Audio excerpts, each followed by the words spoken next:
મોરબી મહાનગરપાલિકાનો વેરો ભરવાનો છેલ્લો મહિનો અત્યારે ચાલી રહ્યું છે, માર્ચ મહિનો. એમાં તમામ લોકોને મારી અપીલ છે કે આપ લોકો પોતાનું વેરો ભરી દે.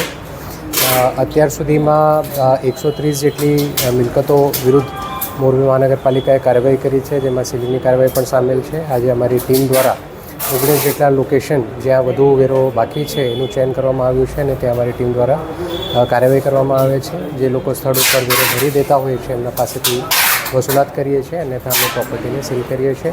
તો આવું કોઈ આપણી પ્રોપર્ટી સાથે ન બને એ માટે આપ બધા લોકોને સહકાર આપો એવી વિનંતી છે. ટેક્સ ભરવાની સુવિધા હવે ઓનલાઈન પણ ઉપલબ્ધ છે, એપના માધ્યમથી પણ ઉપલબ્ધ છે. પોતાનું મિલકત નંબર જો આપ એપમાં નાખશો તો આપણો ટોટલ વેરો દેખાઈ જશે અને એ પ્રમાણે આપ પોતાનો વેરો ભરી પણ શકો છો. એના માટે બધાને અપીલ છે. રેઝિડેન્શિયલ મિલકતો જે છે જ્યાં વધુ વેરો બાકી છે ત્યાં પણ આગામી સમયમાં રેઝિડેન્શિયલ કનેક્શન એટલે કે ડ્રેનેજ અને પાણી કનેક્શન કાપવાની કાર્યવાહી થશે. અત્યાર સુધી અમુક મિલકતોમાં જ્યાં વધારે વેરો બાકી હતો એ કાર્યવાહી પણ કરવામાં આવી છે.